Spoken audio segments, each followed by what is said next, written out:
Welcome to the No Friends Family Movie Night, a monthly mixtape pairing unseen classics with old favorites, new releases, and everything in between. Hello, my no friends. I'm Cecil. And I am Michael.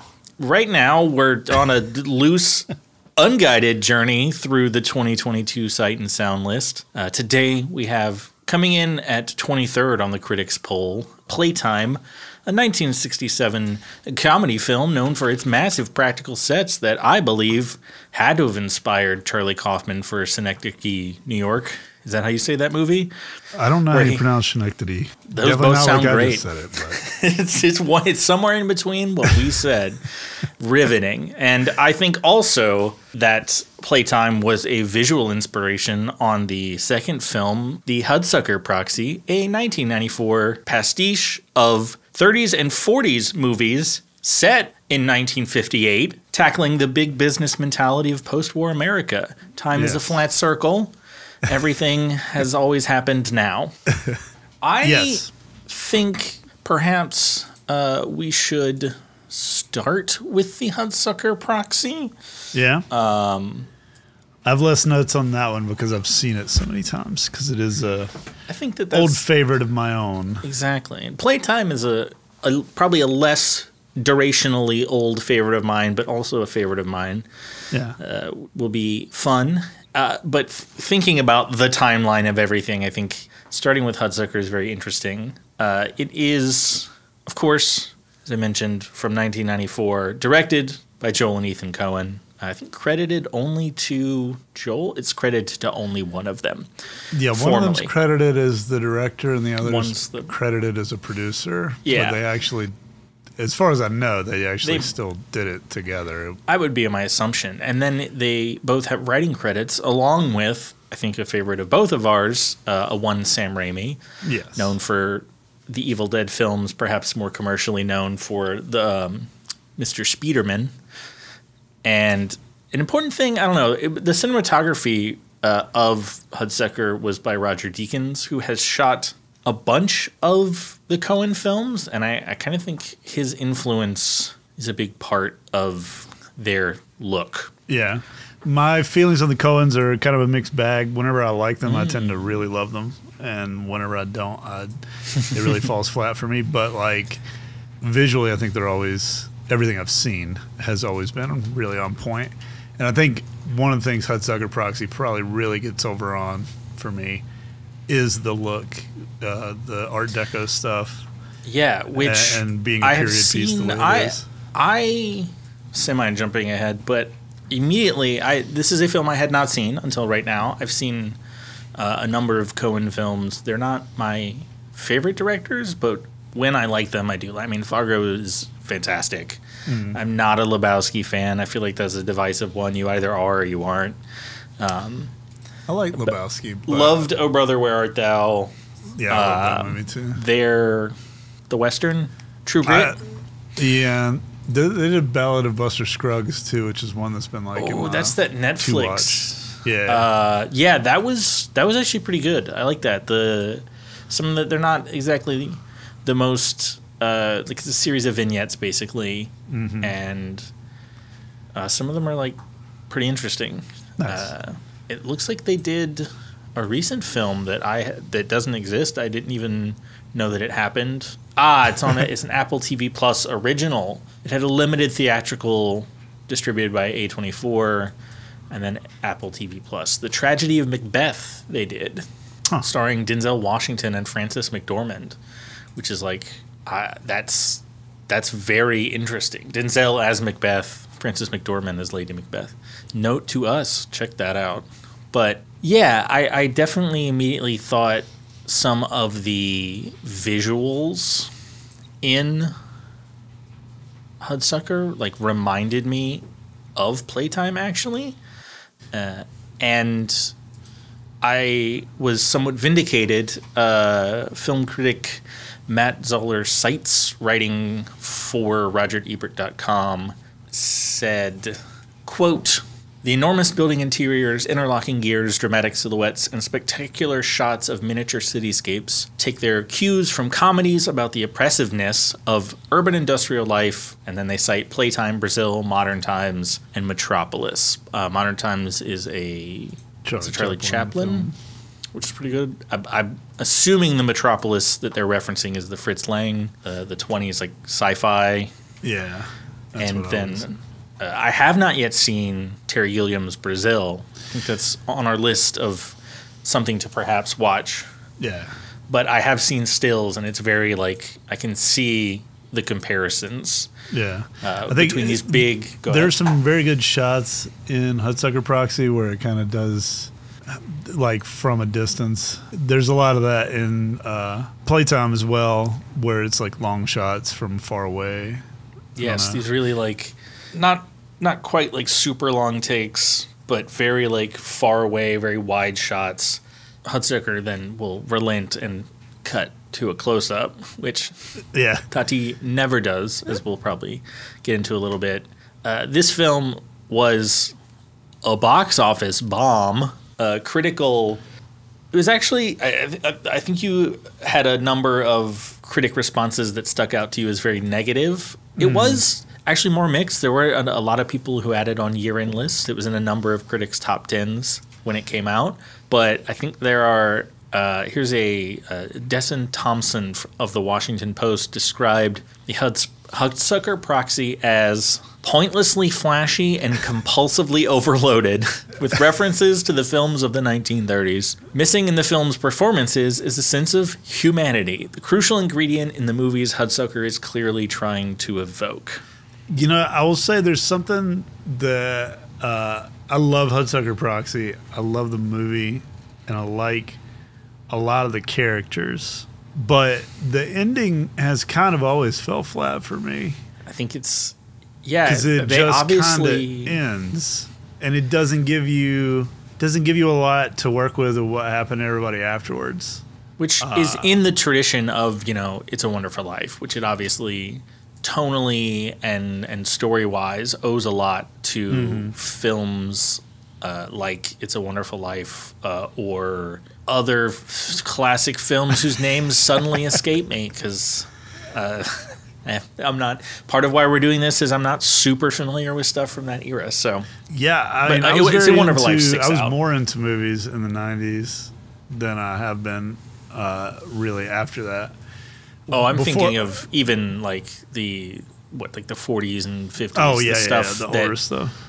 Hudsucker is referencing, because it obviously has that, you know, that the turnaround where everything it takes a turn, right? So the setup, spoiler light, in case anyone wants to go off and watch, stars Tim Robbins as Norval Barnes, a sort of sap, which I loved. He's looking for a job. He moves from the Midwest to the big city, the Big Apple, New York. And he's like going to a job agency and everything's like experience required, experience required, experience required. 5 years, experience required. And I was like, wow, the more things change. Yeah. It's just an internal mood. Ends up stumbling into the like president of a company position where he has this crazy idea that he wants to invent, and is then sort of being investigated by Jennifer Jason Leigh as Amy Archer and kind of manipulated by Paul Newman as Sidney Musburger, which is, I mean, it's a fantastic movie villain name. Oh, yeah. Paul Newman is so fucking good in that role. He's like the evil businessman version of his character from Slapshot. Like, it's just like, he's so fucking, I don't know, he's very cutthroat and ruthless.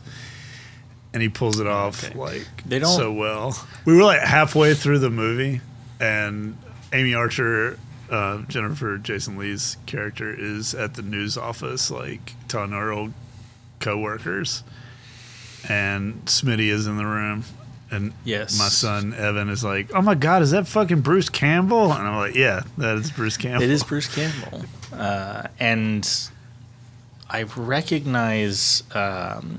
It's John Mahoney, who's just been in so many things as the newspaper chief. Yeah, he's really good in that. I think like it's one of the few times. I mean, obviously, the nature of Hudsucker Proxy, everybody's kind of overacting, so Bruce makes perfect sense for that. But it's like one of the few roles I've seen Bruce play where he really is just like acting and not having to be Bruce Campbell. He kind of is still doing a bit of Bruce Campbell. And yeah, I mean, he's still playing kind of like a hammy oaf. Yeah, it's earlier in the... Well, no, it's about 10 years into his persona as Bruce Campbell sort of forms around Crime Wave. Like, the first Evil Dead is almost like a different character. And not to, like, direct people to other listening experiences, but the podcast Blank Check with Griffin and David did a whole Sam Raimi like mini-series earlier this year, and they had it was really interesting. They have people that they pay to do amazing research and had a lot of fun facts, so highly recommend that to folks. Their Crime Wave episode was great. I actually need to... Crime Wave is one I've actually never watched. I need to go back and watch Interesting. It. Yeah, I have not yet either. I watched a bunch of their films that I had either hadn't seen or had not seen in so long, like since I was a child. Like I hadn't seen Darkman probably since like 1990. Like I remember I went and saw... So whenever he was trying to do like serious movies, I went and saw like For Love of the Game or something. And I remember being like... Yeah. Excuse me. Not into it, really. But, and I like sports movies, but I haven't revisited it since. I wonder how I'd feel about it now. I mean, there's the Costner of it all with For Love of the Game, which is, of course, a... Going back to Hudsucker Proxy, one of the things... Winding. Kind of rewatching it that kind of like I thought about was Amy Archer, Jennifer Jason Leigh's character, is really the main character. Yes, but to that end, I think very interestingly ends up getting shafted. Like and I think that's why the ending is unsatisfying. A really interesting arc up until then. She just becomes like a classic Hollywood, like pining for main character energy, which is an uninteresting turn.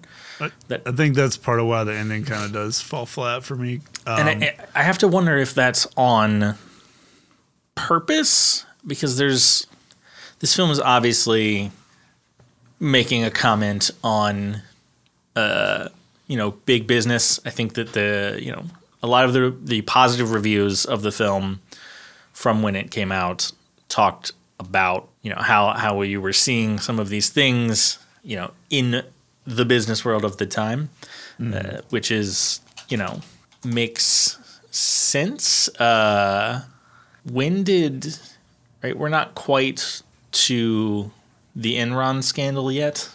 Yeah, that's like the early 2000s, but we're heading in that direction of like a widespread disillusionment after the 80s with big business. When did the plutocracy memo come out? Do you know what I'm talking about? I do, but I don't know. So there was a memo that got leaked. I want to say it was by Citibank. Yeah. So basically, it was the Citigroup's plutonymy memo, and you can find where a lot of people have uploaded it for posterity. What year did that come out? That was way later. It's the mid 2000s, but it's fairly close to the Enron scandal, though, right? I mean, Hudsucker's in an interesting position, taking place like in the world leading up to that era, while still being solidly in this like Clinton era. Everything's great, right? The movies are weird in the 90s because like largely everything is great. For certain kinds of people with certain amounts of privilege in the 90s. It was largely a time of little upheaval, into this sort of like hellscape that the 1958 of Hudsucker kind of introduces. And that might be why the ending does fall flat, because it it starts out with all this like really biting commentary on stuff which a lot of people compare Robin's character to a Roger Altman film I have not seen, The Player, which was in '92, so it was around at the time of the film, and he plays another like bad dude. Norval is interesting because he is this sort of like dope who there's a little bit of a power corrupts narrative where he lets everything get to his head. And I think it is funny. It's like he is like smart in certain ways, but he's like an idiot savant. He's very gullible so and what he comes up with is the hula hoop, and he's in a hilarious gag that repeats. He shows people a drawing of a circle, and then when they look at him like he's an idiot, he just says, for kids, with no further like explanation until he like shows up and he's like, I had to make a prototype. Here it is. And you're like, it's not a bad idea.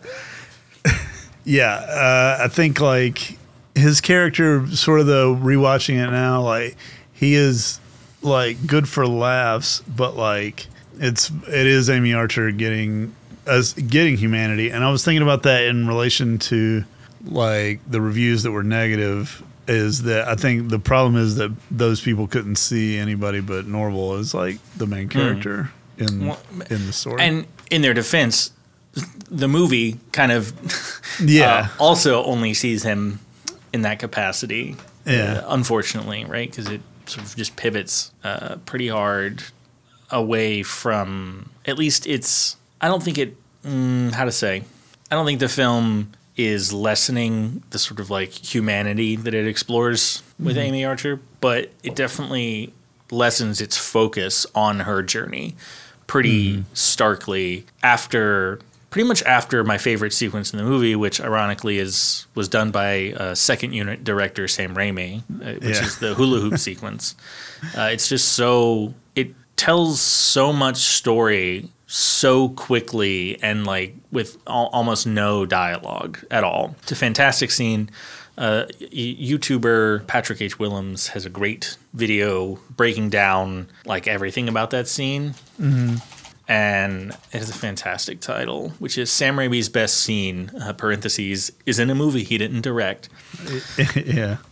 Because it is just in terms of like cinematic storytelling, it does a lot in a way that I think the Coens don't often do. They definitely rely on like character and the actors more it's a whole scene with no dialogue that just like conveys this whole passage of time, and like it's like the catalyst of the film. Like, and it's not just you could have a scene where there's two people in a shot and not much happens. There's scenes like that in True Grit, but usually they just fix the camera. A lot of the times they fix their camera on a performer and let the performer drive the film, which is, it's great.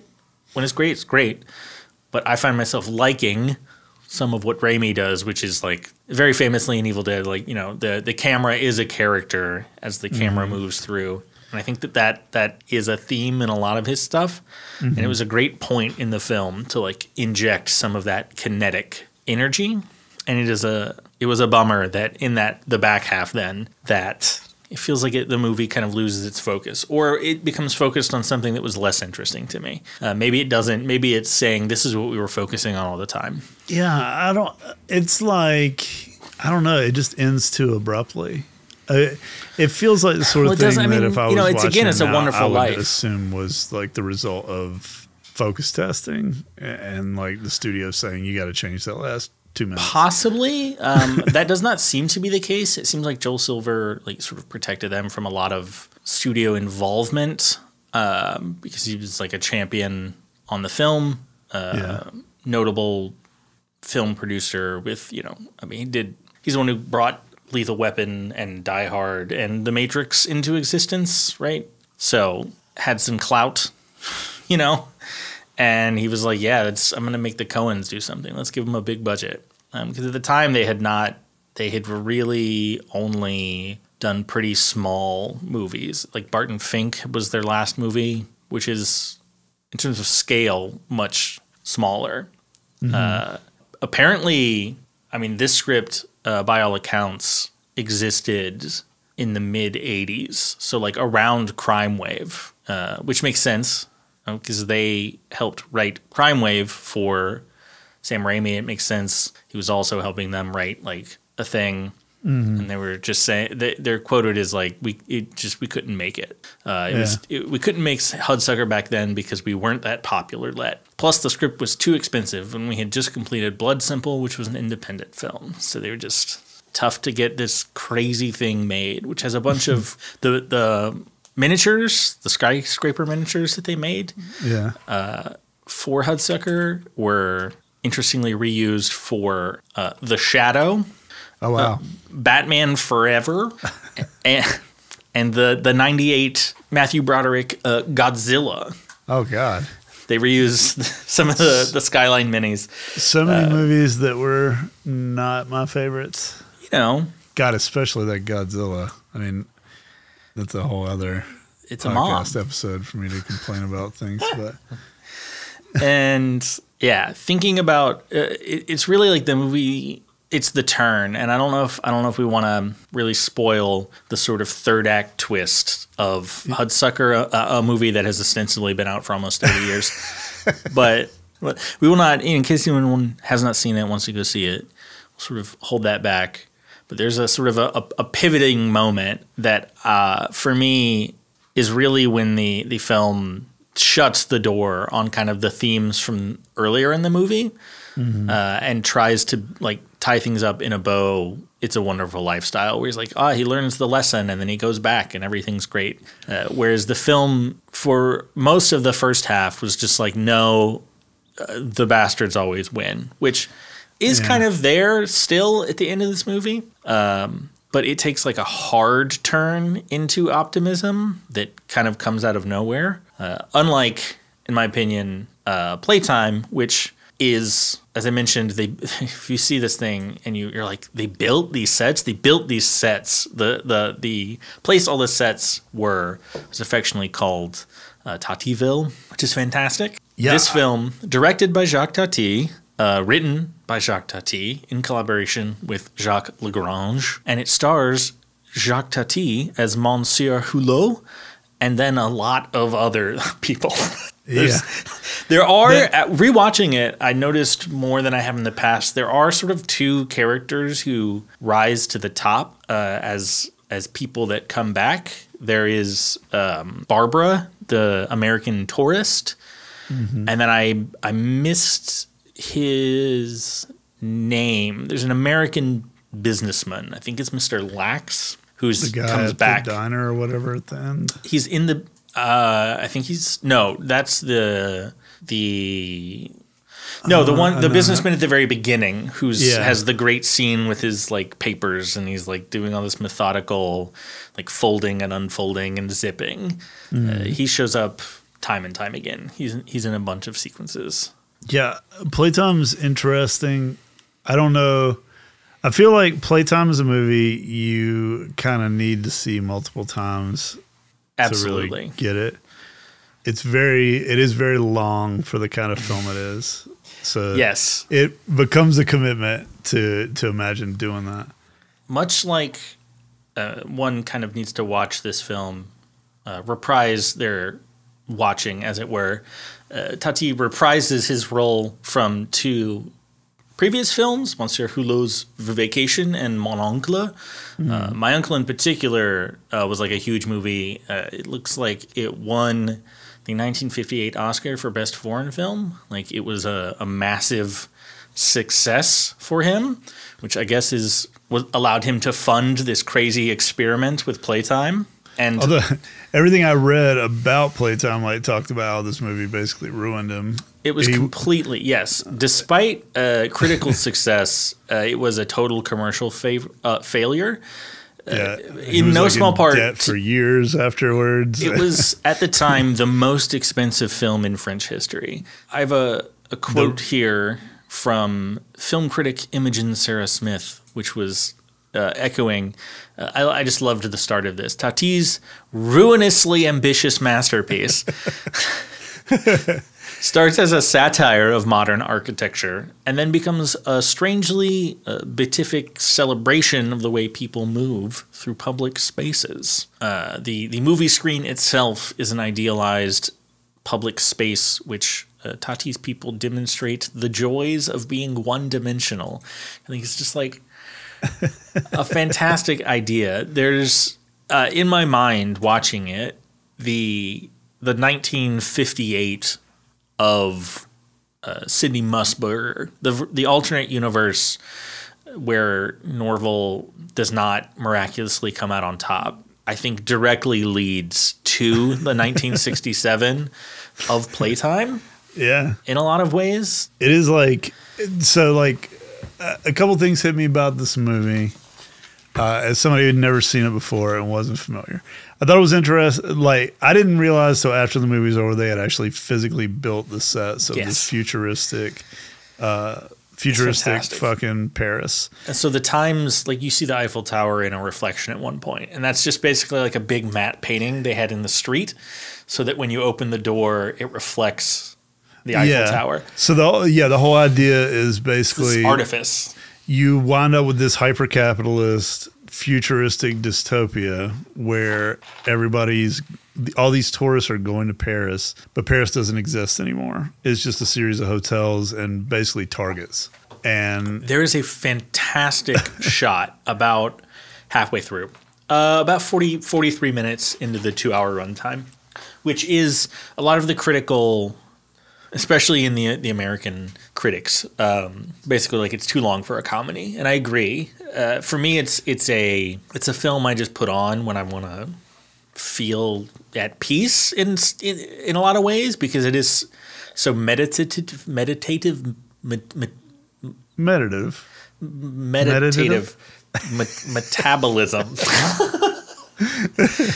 Cut that. Repeat it. Loop it. Slow down, flip it, reverse it.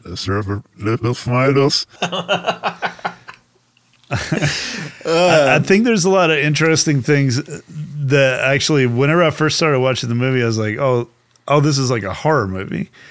Yes. But everyone's so happy about it. Yeah, the city is horrifying. Everything about it, like the way it looks, the aesthetics of the room are very But it's unsettling. also beautiful. Like, it's so weird. I'm sure you didn't play it, but there's this game called Control that was made by the same people that did Alan Wake. I want to play Control. The Switch port is because it's like a cloud version that it's exceptionally bad. I have a Steam key if you want it. I have an extra one because I bought it and then I got it in Humble Monthly. It's not on Mac OS. We'll look at it. So Control. Aesthetically, the offices reminded me of a lot of spaces in PlayTime to the point that I wondered if that was intentional. Was it an inspiration? Yeah. But that game is very worth your time if you can get it to run on something. I've heard fantastic things, and I agree. I've watched people play it. I think there is this sort of like sterileness that I think is the sort of satire of modern architecture. And I think the first like 43-ish minutes of this are like a perfect movie, and that sort of the moment where we transition and we start to meander a little bit because it's a pretty tight, this happens, and I don't think we kind of went through some of the plot of Hudsucker. I think trying to talk about plot with this film misses the point. But there's these sort of three characters, and we wander with them throughout Paris. There's Hulot, who's sort of this older gentleman who wears a long, it's not like a trench coat, but it's like a little fancier than a raincoat. But he's always got this long coat and a pipe, and he's kind of bumbling. He's like an idiot. He's very clumsy, and he's also the only person in every scene with color. And this is something they pointed out with Barbara too. So Barbara being this female counterpoint, she's got like the green dress. There's a point where she goes into the diner and she looks down and realizes she's in green and everybody else is in browns and grays and black. Yeah, he purposefully wanted it to shoot in color. It's shot like in 70 millimeter, which is basically the like 4K UHD of its time. It's again in the late 60s. It's they made the choice to use stereophonic sound, which was not like fully widely adopted yet. It was 6-channel audio. I remember that from one of the. Nice. It was 6-channel audio, so it actually didn't just go left to right. It also went up and down and into the corners. I'm gonna have to. I'm gonna have to watch that feature. I did not get to that one. That was in the. So I watched several Criterion Collection things, Extras. and that was one of the things they talked about in it. And I have that Blu-ray. I need to go find that. That's very interesting. They were talking about the stereophonic soundtrack on the articles. There's a Criterion article on it. One of the things, but to finish that thought we were having, so we don't leave people behind, he wanted it to look like it was shot in black and white, even though it was in this like fantastically done color. So the palettes of everything are these like very muted. There's some like muted greens, but it's largely like gray, black, white, very muted colors, browns, and then these sort of two main-ish characters, Hulo and Barbara, often find themselves in color, sort of wandering through just a wild world. Yeah. And in the sort of end of what is the first act in my brain, which would be we started in the like business place, and then we go to the expo. And then when Barbara's heading out into the city, we see one earlier for London, but we see a bunch of posters for like Mexico, all these different tourist places. And it's like photos of like a stereotypical local and then like the same building everywhere. There's like this same brutalist, like concrete glass building everywhere in the world. And it's just like, wow, like this little, you're like, I see. This is the point of everything we've seen up to this moment in the film.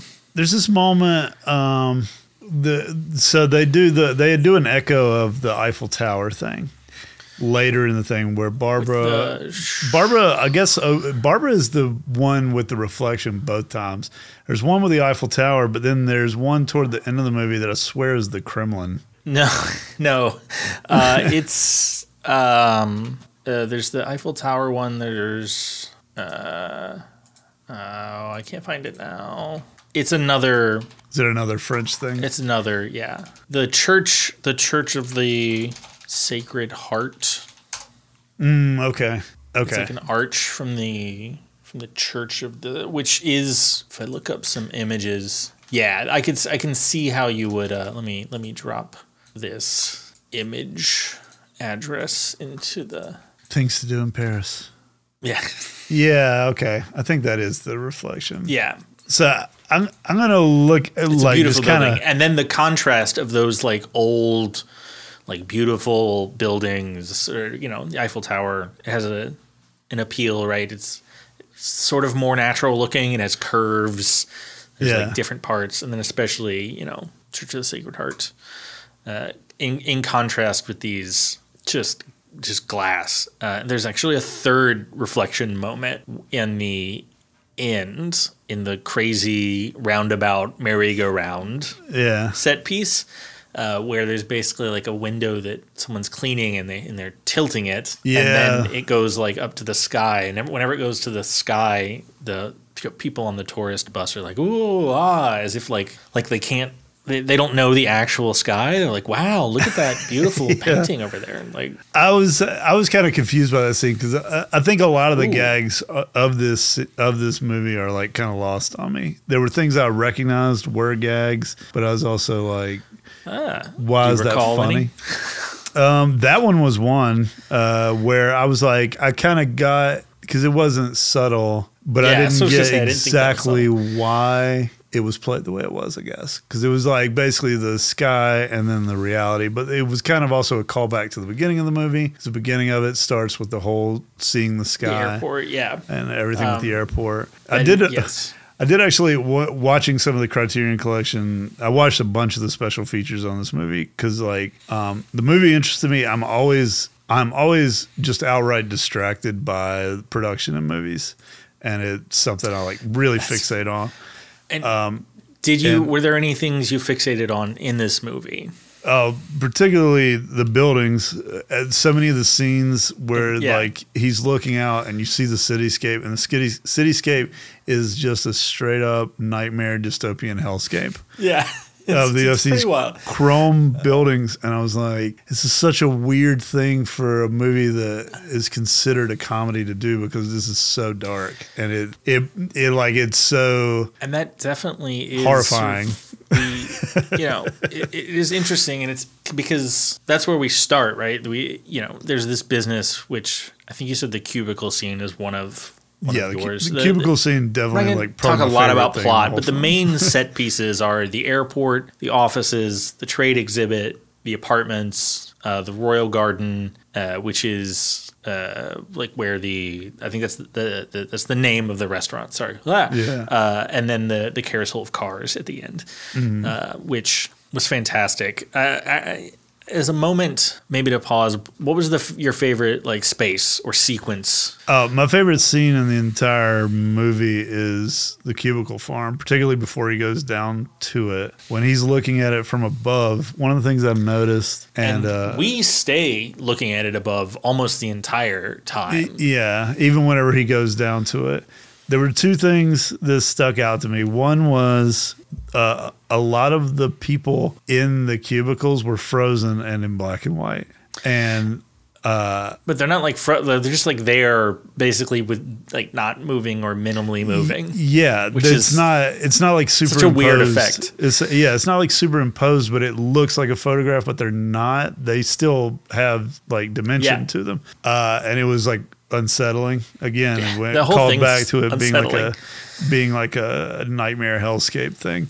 That one was one that I couldn't get over. That was like one of my very favorite parts. But then also when he goes down and the receptionist is there, this is something that I thought of Office Space, because the receptionist just keeps repeating herself on loop, and it's so grating. And I was like, oh my God, this is exactly like Office Space, whenever the woman is in the morning answering the phone over and over, and he's going crazy at his desk because of it.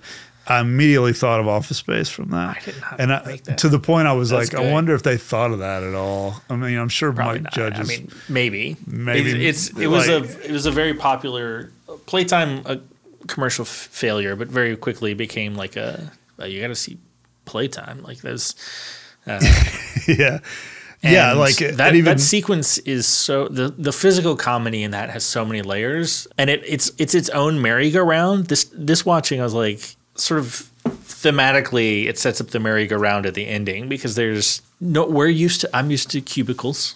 I've seen cubicles. Yeah.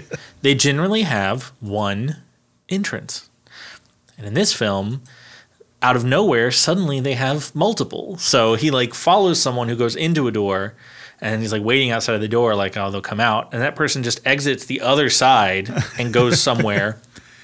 And the fucking it's a person who we've seen talking to someone earlier, and then the businessman goes into a cubicle, and then the person who led them to that cubicle goes to another cubicle to talk to them onto the phone, and then they go to get a piece of information out of a drawer attached to the cubicle the person is in. They walk back to the phone and they continue the conversation. That drawer in the cubicle makes no sense. We can see them. Our point of view is like up above everything. And we can see that the walls on these are like maybe an inch or two thick. Yeah. The drawers are on the outside. It pulls open like 1.5 feet. Yeah. And he like pulls like a ledger out and then puts it back, and you're like, this makes no sense. None of this makes sense. Which I think very much is, the feeling we're supposed to walk away with. It's the alienation. Yeah. And there's also a lot of use of just gibberish dialogue that is meaningless. Did the version you watched,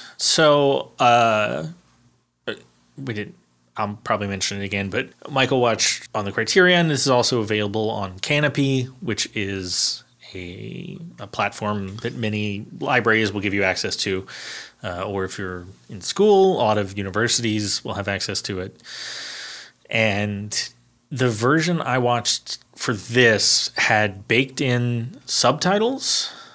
Like I couldn't turn them off. I don't think it did, but I always turn subtitles on, like always.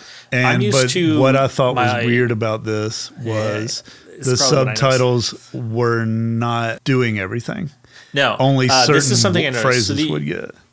And I know, and there's a logic to it. The version I usually watch is a Blu-ray that I just don't watch any subtitles at all, which is a fantastic way to experience the film. When you turn the subtitles on, it only subtitles French.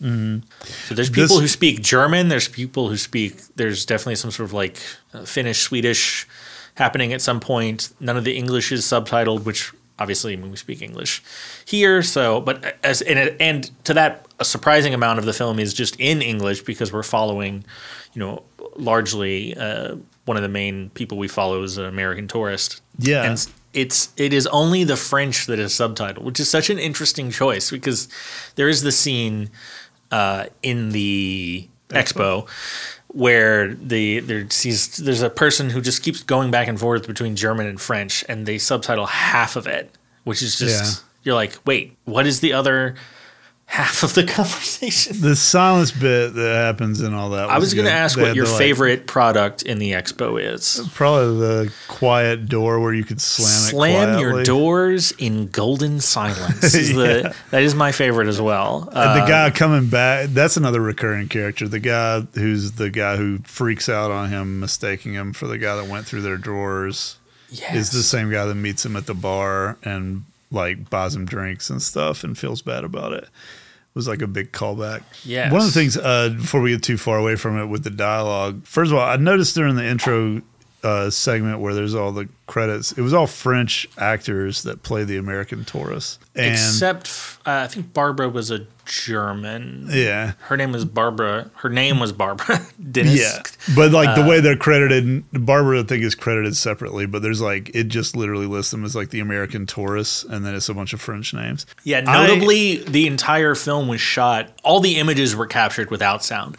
All of the sound is created in post. You can tell that the sound is dubbed in, and it creates, again, a very creepy horror movie-esque surrealism, because they did get American voice actors to dub in those for the voices, like the Americans. Yeah, for the then Americans. There are times where the people of other native languages are speaking English. Something like the airline attendant at the very beginning who's like going back and forth between different languages, and you're like, it's lining up, but then something is still off. Yeah, there was a point where I was like, is my soundbar fucking up? But I just watched like Ash vs. Evil Dead with the kids off the same setup, and I knew that it was not wrong.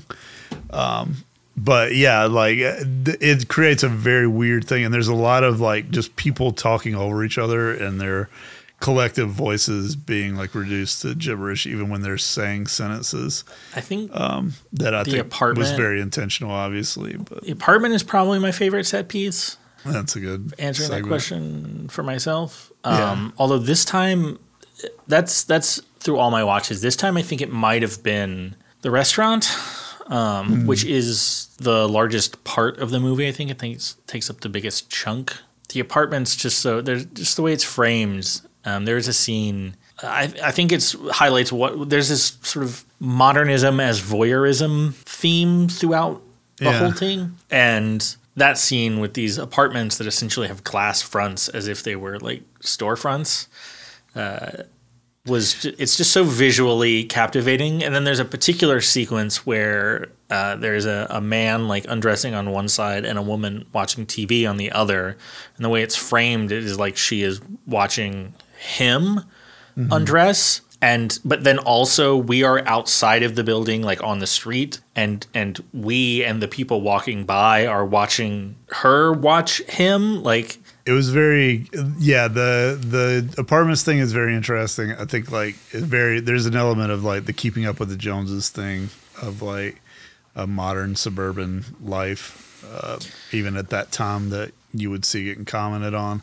It works almost better now where like the whole thing, to bring in something random, I guess, but like Bo Burnham talks about it, where everybody's performing for everybody else all the time. Yeah. Like that's kind of, the world we're in. Yeah. Now. Whenever the main character, when Tati's character goes in and hangs out at this guy's house, pretty much completely against his will the entire time. He's like, wait. The guy's putting on a show of how great his family life is. The moment he leaves, his family stops performing that, and they all like abandon him to the living room and like go to bed. They're miserable. It's like, And whatever. it's like everybody's unhappy in these apartments, but they're all like performing out to other people. And then I thought that was very interesting too. Yeah, that was definitely one of the better parts for me. I think the restaurant, though, for me this time is what tied it all together, and that might have also been thinking about it in conversation with Hudsucker. I feel like there are two. I don't know. What did you have a favorite part about that whole restaurant sequence? It's quite long. It's harder to pin down, probably. But there's I definitely a lot of moving parts in that scene. I liked the whole thing of the guy who messed up his clothes, so he can't work his shift, and then people just keep coming. That is one of the things. There's him and there's the doorman. Hulot breaks the glass door to the restaurant, and the doorman, it's got like a disc or whatever, he's been opening and closing the door. The rest of the night, he just continues to he holds that in his hand and continues to open and close the empty door, which is, I think, thinking about Musburger and the board, there's like, they are this person where they're closing a door that isn't there. But because they are like, nope, it's closed. You're like, well, I guess it's closed. I guess they seem really certain that it's closed. There's one point where the door guy follows a group out and stands in front of them and opens. He's like, you haven't tipped me yet. You can't leave. The door is not open. Like, it was fantastic. And then so that person, like the literal gatekeeper at the fancy restaurant, in contrast to this poor waiter who like rips their coat, and then what is next? The pants. The coat. It was the pants first, then the coat, pants, then the coat, the shoe, the tie.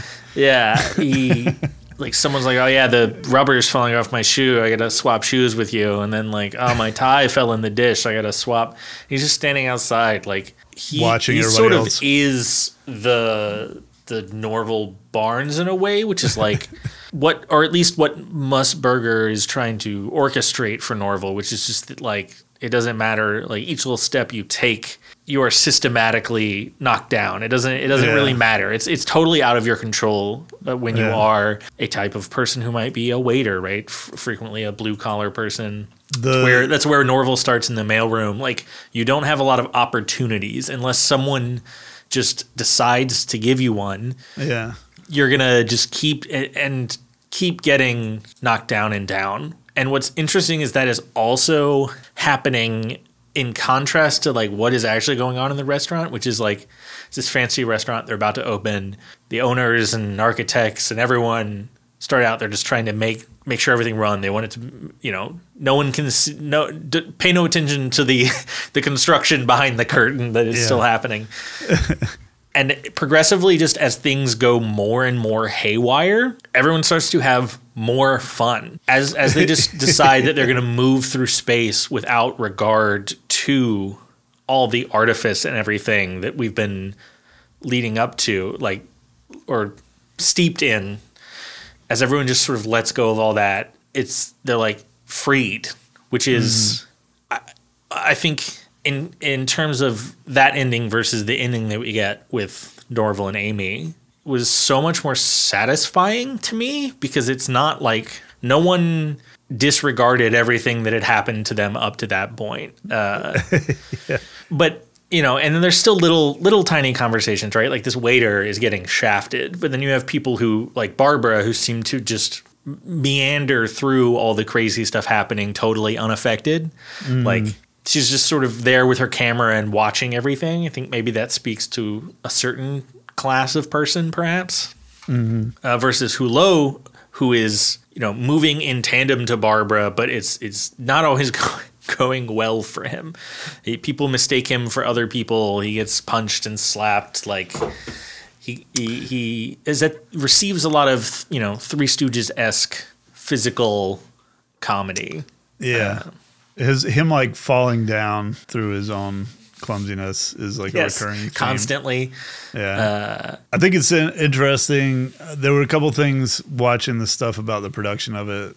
It was the budget originally was $2.5 million, and it ended up being $15.5 million. They went that over budget, and he largely funded that out of pocket. So he ended up losing the rights to like all his films. Yeah. It cost him cost him his family, his home. Francs, which so the number is not quite. It was 17 million francs is where it ended up, which would have been roughly 3 million US in 1964, which again, still a lot of money for 1964. Yeah, and then during the production of the movie, the movie studio came and ordered a bunch of the city destroyed. So there's like footage. 27 million. Wow. Today, and I mean for that's just absurd. I mean, big action movies have budgets way exceeding that, but for like a comedy film that has no plot, like an art house film. It's but during the production of the movie, he was originally planning on converting the lot where they built all this stuff into a film school, and he had all these like grandiose ideas of what was going to happen after the movie was done. And he still believed it was going to be the thing that made him pretty much like for life. And instead it just destroyed him. But during it, the movie studio demanded to just destroy the buildings, just pretty much as a fuck you to him. So there's like there's a video clip of him with a copy of the script, and they're pulling down one of the buildings toward him, and he's running at it and throws his script at the falling building, and it's like that's amazing. But it's like basically the movie. He remained convinced it was like his best work, and that it would one day get its. Yeah, now they do. Yeah, it just took a while. But like in his like it didn't happen for him the way he thought it was going to, and instead it like pretty much cost him everything. I think even his marriage dissolved, and like his real life is. Essentially, the kind of the plot of what's his first name? Waring Hudsucker, the original president in Hudsucker Proxy, who was just like, with the exception of like he didn't lead to financial ruin, but like his personal life crumbled in the wake of this thing that he had built to the point where he like had to tap out. Actually, there is a spinoff of PlayTime he made that was intended for film classes, and it is on. I saw this listed as Cours de Soir. I might be mispronouncing that because I don't know French, but de soir. It was him giving a lesson on the art of comedy to a class of would-be actors. Yeah, so that's actually on the Criterion Collection. He is a separate thing. Yeah, it was pretty good, like mime and stuff. So. Yes. He was supposed to be making a different movie also at the same time he did Playtime, and he ended up, it got partly into production, and then he just refocused so hard on Playtime it never got finished. I definitely think it's a interesting comparison. I like taking things from different time periods, probably going to be a theme, and mashing them up and seeing what you get. And this, like, closer to actual post-war, this, like, consumerist infiltration of life. And, like, the sort of clear stance that a lot of Playtime has, which is, like, maybe we shouldn't go in this direction. Like, this is perhaps not great. But what it does ultimately do, and through, I think, the restaurant sequence, is offer this sort of like path through it where we embrace these embarrassment and running into strangers and the alienation all lumped up as this like playtime, right? I mean, it's called playtime, right? Yeah. This sort of just journey that we're on through things versus Hudsucker, which starts with some of the same critiques and then just pivots to like, it's almost like, yeah, the only thing that can stop a bad capitalist is a good capitalist. But then it sort of never, it doesn't even do that. I think that's sort of the problem. Right. I mean, it ends with him making another invention. Like, there's things, yeah, there's things that just are not resolved and don't, like, because I think the whole thing, like, wearing Hudsucker sucks, even when he comes down to give normal guidance. He still sucks. He's still like, he's funny and he's charismatic, but he's still like a bad capitalist, even in his absolutely. No, I'm not saying that. I'm not saying that Hudsucker is the good cat. I think the film posits Norval as the good capitalist because he's an accidental one, right? Like, oh, you just need to have right. So he's just pure of heart, and he loves making stuff. And as long as you don't forget that you love making stuff, then. Then you can save the world. I don't know. I think it wants to. I mean, again, it wants to lock in step with surely what are films the Coens and Raimi like grew up loving. Yeah, these like 40s, 30s, 40s, 50s things that are sometimes quite. It's a Wonderful Life is quite dark at times. It's really fucking dark. That's why I didn't do well. It's bleak and. Yeah. But now it's like very beloved because ultimately what it says is like it is going to be okay if you like make the right choices basically. Yeah, I don't. Well, yeah, I'm going to rewatch It's a Wonderful Life soon. Actually, it's that time of year. This is loosely a winter holiday episode. Hudsucker does of course take place at New Year's and has this again. It's that forward looking right like. But it does it in a way that just doesn't ring true, and I don't think people have said the Coens like enjoy watching their characters suffer, which I don't agree with. I mean, their characters quite often suffer, so I can see how you might think that. I think that they have a sense of humor about the darker parts of being a person sometimes.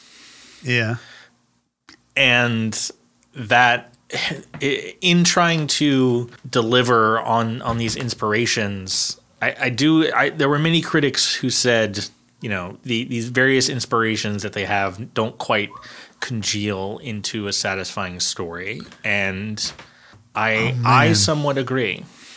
Yeah. I'm like looking at their filmography because like I loved Raising Arizona as a kid. That was obviously the first thing I ever saw.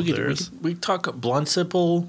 Great, Raising Arizona, great. I have not seen. I loved Inside Llewyn Davis. It is so fucking bleak, though. It was just painful. I actually haven't seen Inside Llewyn Davis. I haven't seen Hail Caesar either. I haven't seen Hail Caesar. I would like to. Burn After Reading was all right. No Country for Old Men slaps. That is one that, but that's one where you can definitely see the argument.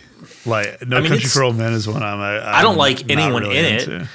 And I think that's part of the thing for me. Like I'm like, if I don't like all the characters, I just can't stick with something. Absolutely. I don't know if I would. I don't know. I haven't rewatched it in a while. I don't know if maybe I would like it now. But when it came out, for sure, it's like a very good movie. But it is one. I love the cinematography in that movie. It's so gorgeous to look at. But I hated. I mean, it probably helps that when it came out, I was like in media arts school. Yeah. So for me, I was like, man, this is amazingly made. Everything about this is fantastic. Probably a good time. It is bleak. It's bleak. And they have Oh Brother Where Art Thou is bleak, and then it turns hopeful, and it does it in a way that feels genuine. I don't know that I totally agree with some of the critics, but I think that there is something to what they said of it not quite finding its humanity in a way that feels earned. Revisiting it, I definitely felt like there was not enough character development for like Norval in particular. Yeah. Like the only character that really changes in the whole movie is Amy. Norval's the same and not idiot necessarily for the end. better. Yeah, Like, Norval is the same idiot at the start as he is at the end, and he never really changes. Which maybe that's something they were trying to say, and maybe that's part of the point. But I feel like this is a movie that I've always loved, and I've seen it so many times. But I always forget the ending, and then every time when it gets to the ending, I'm kind of like, ugh. Right, you're like, oh yeah. Because really, the last 10 minutes are like, so it just stops, and it's underwhelming the way it comes to a close. It would be way more depressing, but if the clock didn't stop, it would probably be a more satisfying ending. Like, yeah, it would be bleak, but it would form a complete sentence in a way that definitely I understand why they did not do that, because people would have liked it even less probably. Yeah. Like, yeah, but it might have been a more complete sentence. I don't know. Any closing observations? Kind of closing thoughts. I think like both movies are worth seeing. I feel like I still love Hudsucker Proxy, even with the issues I've brought up with it. And I do think it's worth catching. I think like both movies in different ways are kind of like visual feasts. Both movies really need their aesthetic to thrive in different ways, but like don't watch either of these on a phone. Yeah, like. Yeah, that was one of the things people kept saying in the Criterion interviews that were with the movie was you have to see it on the biggest screen possible if you're going to see Playtime. And I think that's probably true of both these movies. Like, are you kidding they me? are so visually stunning that they really get by on that. They're like so immaculately mad right shot. now. What? Okay, so I rented the Hudsucker Proxy because I checked the internet and it said that was the only way to do it. It is available to watch free on Canopy. And of course, Playtime also available free on Canopy. Also, you can watch it on the Criterion channel with that subscription. I believe both are available for rent, Apple TV, YouTube movies, whatever. Playtime benefits, to me at least, especially after a first watch, so much from the bonus features. I mean, I'm a person that if I really love a movie, I'll watch all the bonus features anyway. Can watch it in a form. Perhaps your local library has the DVD or Blu-ray, or if you have the Criterion channel. I think a lot of older films in general often benefit from those things because they can help provide context that just there are things about older movies that are difficult to appreciate because just filmmaking was different. The style was different. It's not, the type of thing we're used to. And yeah. Also want to point out Sam Raimi actually does have an acting part in Hudsucker Proxy. He's one of the people pitching names. Yes, and then there's also Ted Raimi is one of the other guys in the same scene. Excellent. With all that, what have you been into? So we started watching Ash vs. Evil Dead with the kids again. We just watched the first episode. We had previously started watching it. I haven't watched that in a while. Having been really into Evil Dead stuff, partially because of the video game, it's great. There are like so many things I caught that they make reference to in the video game. That I did not realize were actually references, even just from the pilot. I mean, we literally just watched the first episode so far. So the video game, people love it, people hate it. It's an asymmetrical multiplayer game. One person plays evil. The other four play different characters from the entire Evil Dead franchise. My main character I play as is Mia from the 2013 Evil Dead reboot. Like she's a tank. Dead by Daylight, but kind of Evil people. Dead. The people who don't like it most are people that expect it to be Dead by Daylight or Friday the 13th because it doesn't really play exactly like those. It has these very specific phases, and the way the asymmetric works is different than those other games. I had to unlearn the way I had played Friday the 13th to get good at this game. it is still an asymmetrical multiplayer. You have 4 players. They have to work together or you're going to lose. But one of the things that makes it fun is there's like 4 different maps. They all draw, 3 of them draw from all the Evil Dead movies and the TV show. And one of them draws from Army of Darkness and has the full castle, the graveyard, everything from Army of Darkness. Okay. And they give you actually the option of just exploring the maps, like not in a session, so you can just check out. And I think it's just literally them flexing about how much references they crammed into this world. But you can play as Kelly and Pablo, and you can play as Ash from all the different movies. They did a really good job of accurately representing them from all the movies and the TV show. You have Mia and her brother from the 2013 reboot. They incorporated Mia being possessed, and that because nice. If you haven't seen the 2013 one, it's a horrifying movie. It is one of the most. It's so much more brutal a horror movie than any of the actual Evil Dead stuff. Yeah, and to that, I'm very. I don't know from the sound of it. I don't know if I'm gonna be able to watch Evil Dead Rise. It sounds like it's gonna be. That's my fear. Even more brutal. That is my fear with Evil Dead Rise. There's something weird about it where when Raimi and Campbell produce this Evil Dead stuff that they aren't the focus in, they are really obsessed with the horror part of it. And like to me, the thing that carries Evil Dead is that it's still a dark comedy made by a guy that doesn't really want to make horror movies. Yeah, which is it's so interesting because he kind of does at the same time. Like a lot of his best stuff. Yeah. Yeah. Well, we've talked about it before, but like with the Evil Dead stuff, I've been going back and rewatching a lot of like documentary stuff about how they made the first 2 movies.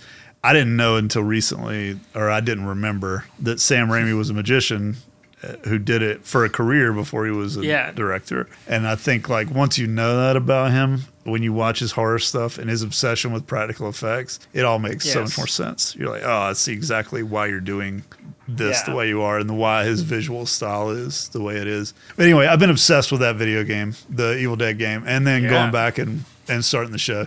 We started the show previously with the kids, and we always watch while we're eating, and watching the Evil Dead TV show while we were eating. I think it got to the point where there's this scene where Ash gets pulled inside the ass of a corpse. Yes. I think that was the point where we stopped the last time we started, because it was like, we can't watch this while we're eating. Yeah, that would not be good. It didn't bother me, but like the kids weren't loving that.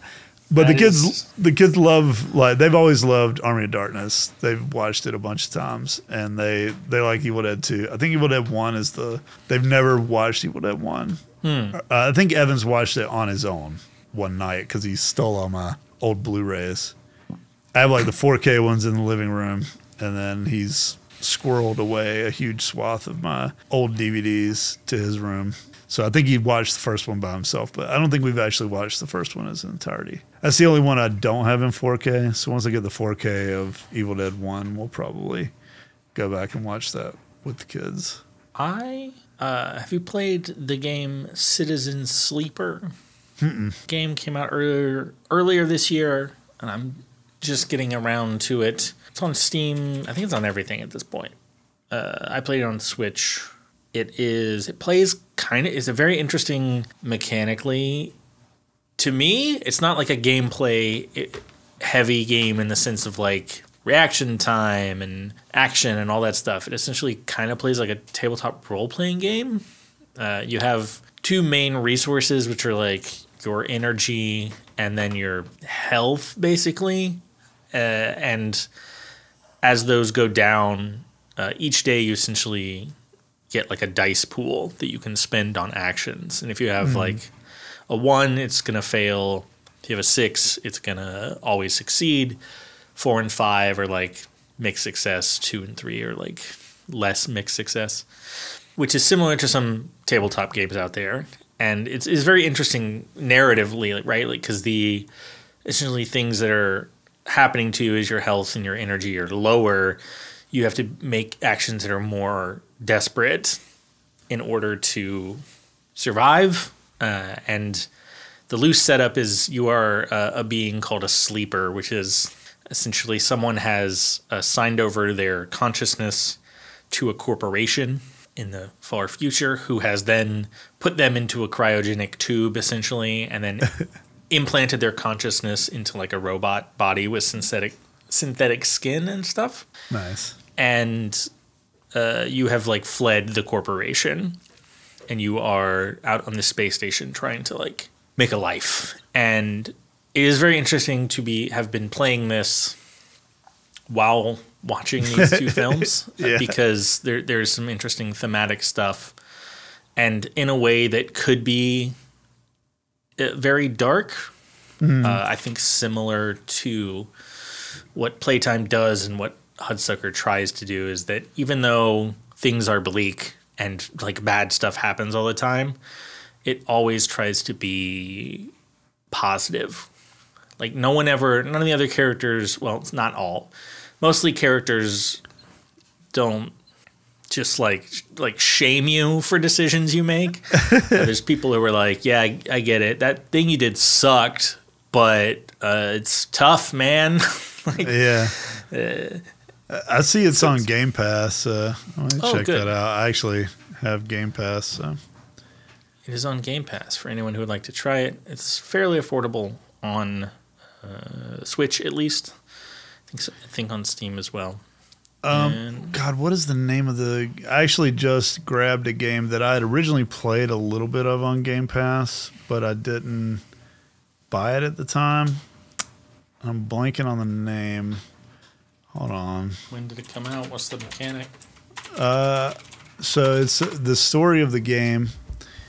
The gameplay is kind of like you're on this abandoned planet, and it's like these two characters that aren't supposed to be together, and they basically flee to this abandoned planet. I want to say it's called Haven, maybe? Yes, it is Haven.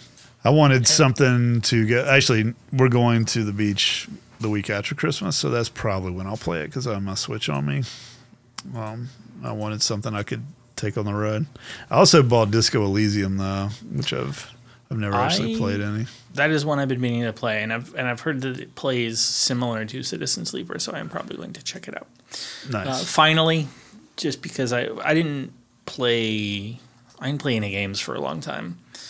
Yeah. I just had trouble, and I've recently been getting back into some game time, so that'll be fun. Yeah. And at the end of that long, winding road, I have been Cecil. You can find me on the internet at Cecil Nick, pretty much all places. Where can we find you? Just go to howcouldyoudothis2.me in your web browser. That'll take you to all my links and whatever. That is where you can find the storefront for Michael Kill's motherfucking clog emporium.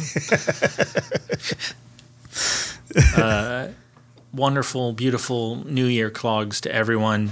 Hope yes. You have a safe, dark winter. Next time, we will watch 1945 film noir Detour, along with noir-esque Hong Kong action cinema Chungking Express. Yeah. Thank you, folks. Bye.